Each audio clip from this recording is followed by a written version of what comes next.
wasn't doing comedy. I just put on a show. Just out in Los Angeles, I was out in LA filming this new line of adult home repair videos. Yeah, first one's going to be called Debbie Does Drywall. Thank you. Well, I think I've been watching too many television commercials. Because I walked into a bakery the other day and I said, I'm not going to pay a lot for this muffin. And there's this new movie out. I guess it must be about gay bankers because they call it Homo Loan. They got one for bisexuals, Homo Loan 2. I don't know. So New Year's, I did a show up in Derry, New Hampshire, and this buddy of mine says, hey, let me fix you up with this girl from Derry. Yeah, she's from Derry. A Derry. She's a Holstein. A cow. Woo! Hey, what can I do? I took her out for a glass of milk. I don't know. So I was at this used car lot the other day, and this guy's trying to sell me a used Yugo. A used Yugo. Isn't used Yugo some kind of redundant? At this point, you're talking about a boat anchor on wheels. You fill up the tank, you double the value of the car. So then the guy says, oh, don't worry, it's all highway miles. Yeah, like behind a tow truck. So I bought it. And when they were towing me home,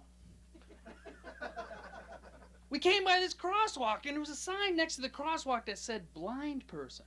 And I figured that blind person got their own little sign in Braille that says, cars! I think they do. Well, speaking of cars, I ran out of gas on the way to the show tonight, so I walked over to this mobile station, signed over a second mortgage so they could trust me with a 4-ounce gas can. And when you're walking back to the car, everyone who sees you knows what's going on. And everybody sees you. It's as if this little metal can transformed itself into a giant billboard that said loser and had my picture on it. And everybody's got the same stupid question. Well, after the 100th guy said, "Hey, ran out of gas, huh?" I said, "No, Jethro, I'm an arsonist. I'm on my way to work." Don't get me started. So this buddy of mine just bought this compact disc player. Now, come on, stick with me. He bought this compact disc player, right? And he says, this is technically perfect acoustic reproduction, mathematically correct, precise. Then he went out and bought all these Bob Dylan recordings. What's the point? I says, hey, why don't you check out some of that Yoko Ono? I don't get it. So I'm reading the paper the other day, and I see that CVS drugstore is running this big special, big sale on gauze bandages and earwax removers. Now, do they really think that people wait for these things to go on sale? Quick, give me a bandage! I have a little problem with the power sock! Not till Tuesday. Okay. Then they're selling this new hemorrhoid cream. And the ad says, new, fresh scent. So who's going to be smelling this stuff? What brown-noser came up with this brainstorm, huh? I don't know. And you hear there's this new women's bathing suit out, and I'm not making this up. It's got an inflatable bikini top. I mean, literally, it's got the little pump from the sneakers. Pump, pump, pump, doing. Hey, I'm waiting for the new jock strap. Yeah, I just hope I don't accidentally put it on backwards. You know what I'm saying? You do know what I'm saying. They didn't tell me it's going to be this type of crowd. But I got one just for you. I'm going to do an impression for you right now. It's a little old, but it's darn good. Well, it's pretty darn good. This is my impression of Dan Quayle's parents calling him to the dinner table.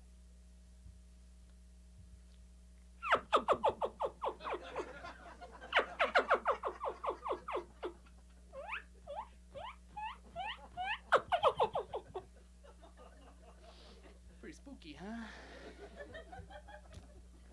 Well, I don't know if you heard about this, but the state of Massachusetts just built a new prison right down between the north and southbound lanes of Route 95. Literally on the median of an interstate highway.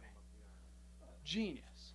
Well, I'm driving down one night, and I look over there, and I see all this concrete and barbed wire and floodlights, and I said, that is one nasty-looking rest area. And then they got this sign that says, do not pick up or discharge passengers. Well, that's good. Because usually when I'm driving along at night, and I see some guy in an orange jumpsuit hitchhiking in front of a penitentiary, what? I pull right over. Got some big news for you. I just got engaged to get married. Thank you very much. Thank you. Well, last night my fiancée and I were practicing being married. Yeah, I slept on the couch. Thank you very much. I'm Dave Cook. Enjoy the rest of the show. Oh, come on, folks. Let's hear it for Dave Cook. How was that? Dave Cook, is he fantastic or what, huh, people? Yeah. Hey, you folks like impressions? Yeah. All right. This is my impression of Mr. Red calling information, looking for the most popular ice cream shop in Scituate. Hello. In North Scituate, Wilbur's. Thank you very much. Keep it up, or the more where that one came from. Also, hey, how do you like this set? This is all done by one of my volunteers that works, well, not my volunteer, he works for the cable company here, Ben Fuller. How about a big round of applause for Ben? And as the show goes on, you're going to find out how you can get involved in the production of Tommy Dunham's Comedy Club. But I'm going to keep the show going right now with a very, very funny person. She's all excited. She was just telling me about she was a finalist recently in America's Funniest People. Yes, she is. Right here tonight, Kerri, Louise, ladies and gentlemen.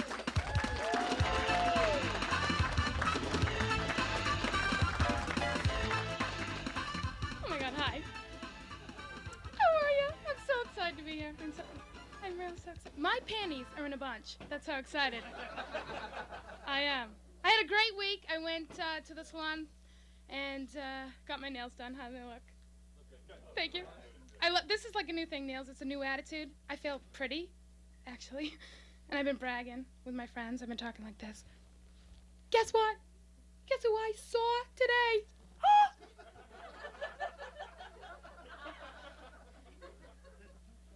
I'm driving around town like this, so I can see my nails a little longer.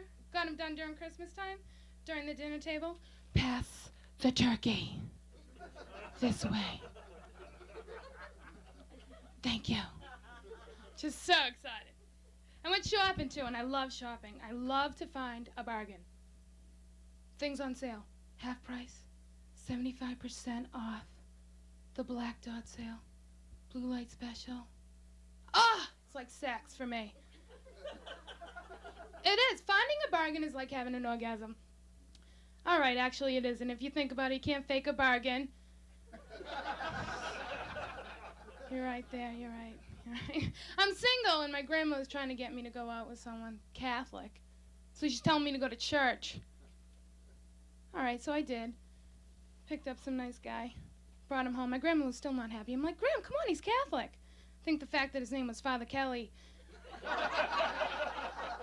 had something to do with it. I don't know. And my sister's pregnant. I'm psyched. Psyched she's pregnant. Not so much that I'm going to be an aunt, but for once, she's going to be fatter than me. She's so thin. She got the small bones in the family. I got the big bones. My grandma's like, well, Kerri, you're not fat. You have big bones. You look healthy. Thanks, Graham. That's just what I want. Healthy. I can picture it now. I'm going to a bar. Guys are like, oh, wow, look at her. Oh, is she healthy? She called me up the other day. True story. She called me up. She's like, Kerri, now that I'm pregnant, I'm going to have to stop borrowing your clothes. Which? Yeah. True story. My brother was there, so he knows this bothers me. He starts calling me a fat cow. Wherever I go, he starts mooing. Here comes the fat cow, moo! I saw him practicing the other day. He was sitting in the kitchen all by himself, just mooing, for like 15 minutes. And I heard recently that up in Vermont, they have what they call pasture lottery. Has anyone heard this? Yeah, they line a pasture in squares, and people buy a square. And if your cow does his duty on your square, you win. Oh, great. I can picture my brother bringing me up to Vermont, giving me some X-Lax, kicking me in the pasture, going, crap on 9. Square 9. I can't believe my sister is actually going to be a mother. I don't understand kids. I don't understand why they will not eat broccoli, but they'll pick their nose and eat it. Eat your broccoli. It's got boogers in it. It's good for you. I'm living at home, and Mom's still giving me advice. Kerri, you know, before you go out, don't sit on those public toilets. This is a hard thing to do, isn't it, ladies? Man, we're going to let you in on a little secret. We walk into that bathroom stall, we pray to God there's something to hold on to for dear life. The toilet dispenser. Oh, please don't let me stay here long. My legs are getting tired. And then sometimes there's nothing to hold on to but the door in front of you, and we have to drip dry. What about when you're drunk? It's like you hold on to the first thing you see. Oh, I'm drunk. We're so concerned not sitting on the toilet. Meanwhile, our hair is mopping the bathroom floor. And I talk to myself in the mirror when I'm drunk. I'm like, you're drunk. You look gross. Fix yourself up. All right, good. Go. I don't know why. My father's cool. I like my dad a lot. We always have... I love him. He's so cool. But I don't like one thing that he does.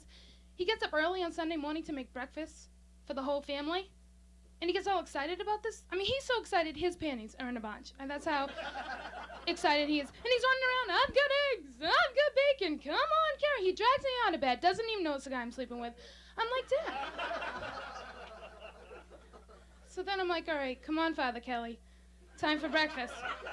You can say grace. Thanks a lot. You have been great. Enjoy the rest of the show.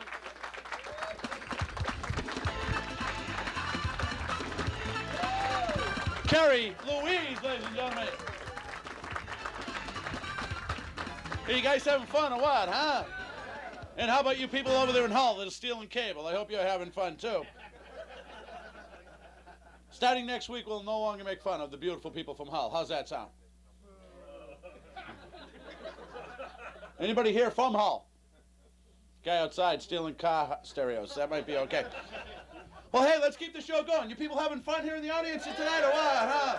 Hey, and don't forget, you people at home can come down and sit in the audience. We'd love to have you. You see, we have a full house tonight, but hey, you never know what can happen in the future. Well, let's get this show going right now. You want to talk about a funny guy? This gentleman was not only a finalist in the WBCN Comedy Riot last year, he works at Catch a Rising Star in Boston, where he was earlier today. He's down here for us tonight. How about a big round of applause for the very funny Bob Carney, ladies and gentlemen.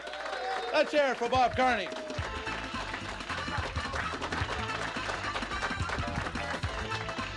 All right, how you guys doing? It's okay. It's good. Just had a birthday myself. Found out why the chia pet makes a great gift. I smoked it. I didn't get off on it, but now I have hair. It was a nice time. Got together with my family. I was raised by a basic Irish Catholic family, which means we couldn't stand each other unless there was a Christmas tree or a coffin in the room. I was raised by my mother. My father died when I was really young when he tried to hold up a gun store with a knife. I was born a month premature because I needed a cigarette. Because you shouldn't smoke when your mother's pregnant. My mom did a good job, though. She used to keep me wrapped in plastic so I'd look nice when company came over. One year for Halloween, she dressed me up as Superman, then threw me out the window. For my 8th birthday, she wrapped my cat in Kleenex and told me it was a piñata.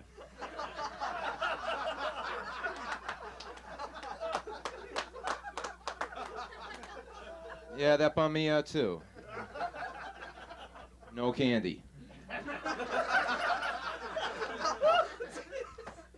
Well, you know, you try to make things better for the kids around you. I like to spend time with the kids. I'm an uncle to a lot of kids. Spent a lot of time with my nephew. He's a nice kid. He's 6. Took him to a concert last week because security guards don't frisk little kids.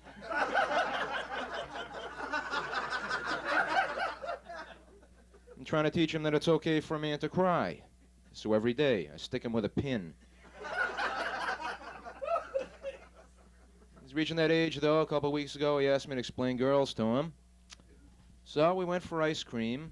Then we went to a movie. I made him pay. Then I told him everything that was wrong with him and made him walk home.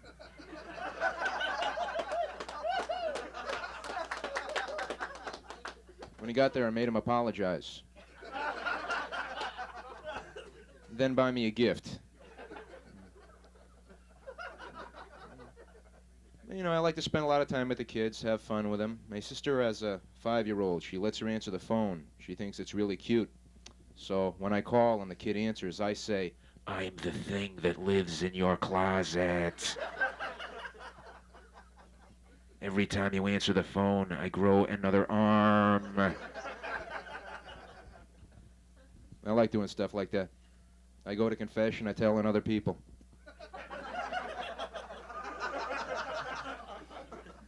When I dial the wrong number and I get an answering machine, I say, "It's me. Call back right away." Want some real fun? Take an epileptic to an auction. Before they know it, they bought it all. There's one trick I was proud of. I was driving along with a friend of mine, and he had a really bad acid flashback. So I drove to a car wash and told him we were being digested.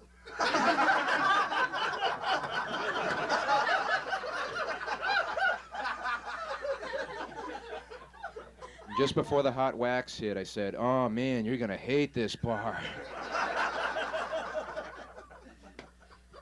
I'm having kind of a weird day, you know. I don't know if I'm getting older. I just feel like life is just whizzing on me. I have one of those days, you know, one of those days when the Pop-Tart feeling's just hot enough to sear the flesh off your upper lip, you know. Kind of day you wake up tattooed with the name of a guy you wouldn't call even if you were gay.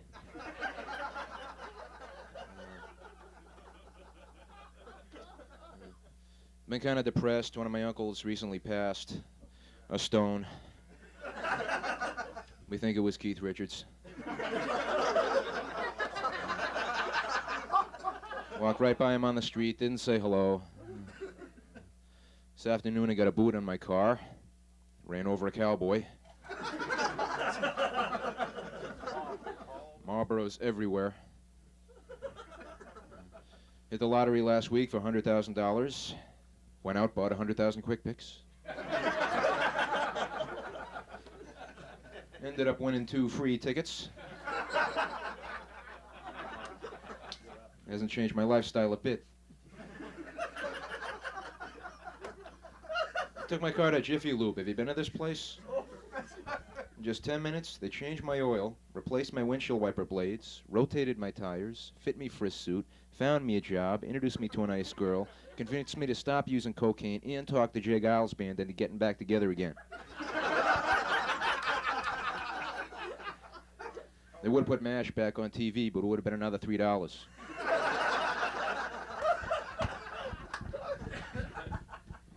Nice to be here, though. It's good to be doing this. Check it out. I went to college for 4 years. Now I'm in North Situate telling jokes.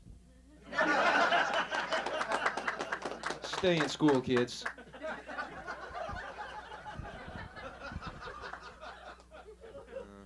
In high school, I was voted most likely to leave the baby on the roof of the car and drive away. You guys are a lot of fun. My name's Bob Carney. We'll see you next time. Bye-bye.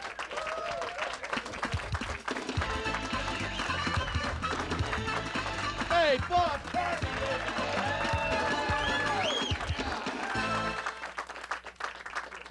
Hey, let's keep it going right now with the next comic. Very, very funny man. Works clubs all over New England. He just got back from Atlantic City. I know you're going to love him. Come on, let's hear it for the very funny Tom Lizanke, ladies and gentlemen.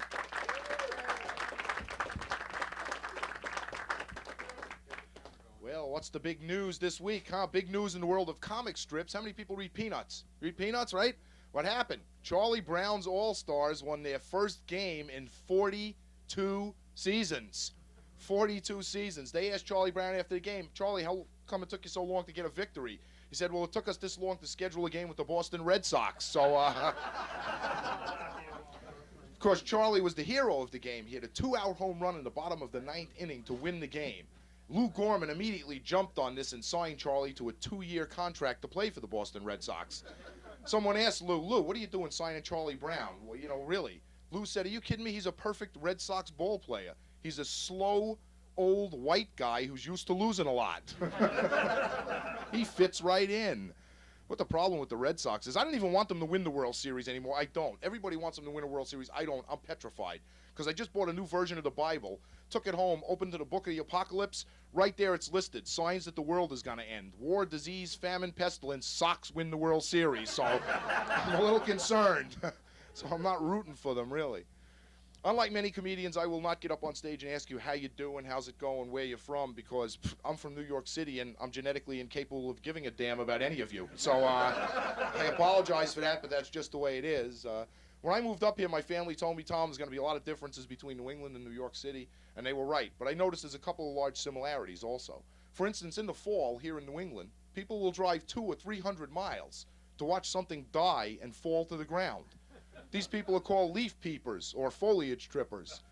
In New York in the fall, you can go 200 or 300 feet from your house, watch something die and fall to the ground, and you're called a crime witness. So it's kind of simpler. In New York, any Friday or Saturday night, a woman can go out to a bar, be approached by a fat, drunken, slobbering pig who will hit on her all night until she's forced to leave the establishment. In New York, we call these people idiots. In New England, a woman can go out to a bar any Friday or Saturday night, be approached by a fat, drunken, slobbering pig who will hit on her all night until she leaves. I believe you people call them Kennedys up here. I'm not sure about that, but I'm pretty sure. So there are some similarities. Anyway, I drove here this evening. A lot of people probably drove here. I don't know, we're trying to wonder what people in Massachusetts, I mean, nobody drives 55 miles an hour at all. I don't even know why they have signs up, okay? Personally, I like to do about 65 middle lane on the major highways. I do about 50,000 miles of driving a year, which is a lot of driving. And a couple of weeks ago, I'm in the middle of the Mass Pike doing 65 miles an hour. People are passing me by on both sides like I'm driving a Flintstone car, and my feet can't keep up, you know? I was passed by an entire funeral procession doing 90 in the left-hand lane. I guess they were all in a hurry to get to the graveyard. I guess that was the gig. I was passed in the right-hand lane by some guy doing 80 miles an hour reading a map on the steering wheel. Have you ever seen these people? Geez, where am I going? I have no idea. The car's going back and forth like this. I finally managed to pass one guy who was doing 55 miles an hour. He was in the right-hand lane. I had to look at this guy as I went by. I looked over. I had to see what kind of person would do exactly 55. Turned out to be a dead person. This guy was slumped on the wheel. His foot was wedged in. He had like rigor mortis cruise control going for him there. People. My car has an airbag, though. How many people, anybody here have an airbag in their car? Airbags at all? Not many, huh? You got one right, driver's side, right? Yeah. You ever wonder why most cars only have driver's side airbag? It's because the car companies only want to save the life of the person who owns the car. They don't care about the rest of you. Their philosophy is, if you wanted to live, you should have bought our product. Sorry. What else is news here? We found out about Hillary Clinton's healthcare committee this past week, didn't we? They have 512 members on this committee. 512 members. I'm guessing there won't be too much getting done, you know? I think the last time 512 people got together in this country in one place, 511 of them were women, and the other one was Wilt Chamberlain. And I'm pretty sure they weren't talking health care at that point. Anyway, 480 of these people are federal employees, and 8 of these people work for Senator Ted Kennedy. So I'm pretty sure no matter what health care package gets passed, there'll be extensive coverage for injuries suffered driving your car off a bridge late at night with a woman in it who isn't your wife. So that'll be covered real well. Anyway, springtime is here, and of course the Boston Marathon is right around the corner. How many people here go in and watch the marathon? It's a big deal here in New England. I don't understand this bunch of people running around in their underwear for 26 miles, and no matter who wins this race, they always say the same thing. It was too hot. It was too cold. It was too wet. It was too dry. It just wasn't a good day to run a marathon. Hey, stupid, there is no good day to run 26 miles. Can you figure this out, okay? The only way I'd run 26 miles is if some guy with a hockey mask and a chainsaw was chasing me. And even then, after 5 miles, I'd be like, the hell with this, cut my head off. It can't hurt worse than this. Get it over with, okay? And they're always following this up every 15 minutes, this going out to the race course, right? It's kind of like, well, you know, Liz Walker's like, hey, Bobby, what's going on out there at the marathon? They're running, Liz.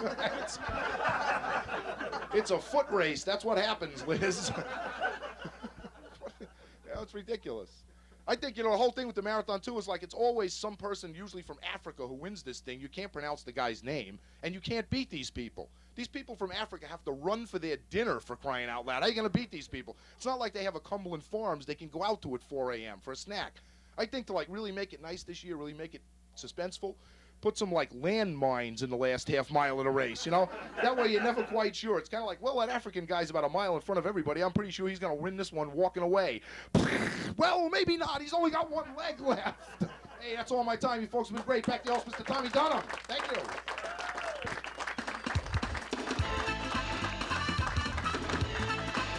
Tom Lizanke, ladies and gentlemen. Tom Lizanke. So, you folks having some fun or what, huh? Hey, you know, I tell you, I handpicked these comics. I think some of them, not only some of the greatest people, but some of the funniest people. And I know you're going to love it by this next guy right here. One of the hottest comics working in America today. Let's hear it for the very funny, straight from HBO, I may add, Mark Schneider, ladies and gentlemen.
I feel very close to all of you.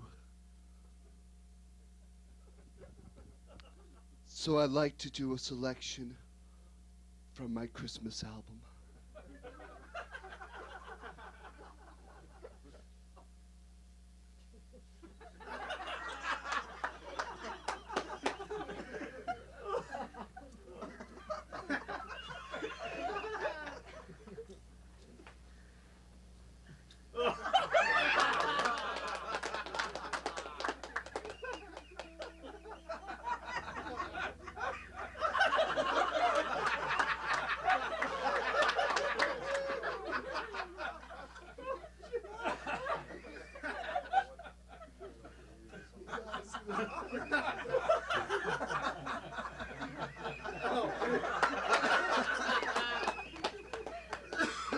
My elves, ladies and gentlemen, my elves.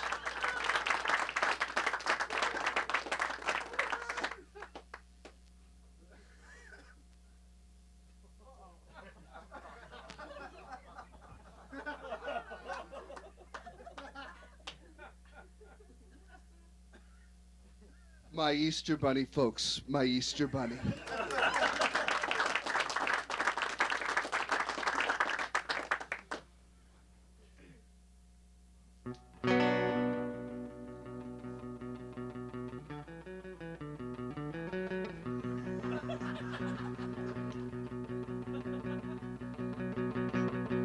Hey, Mr. Santa, I've been a good boy. Hey, Mr. Santa, give me a new toy. Hey, Mr. Santa, I want Superman. I don't care if I look like Bart Simpson. Give me a G.I. Joe shotgun. It's a nice day for a white Christmas.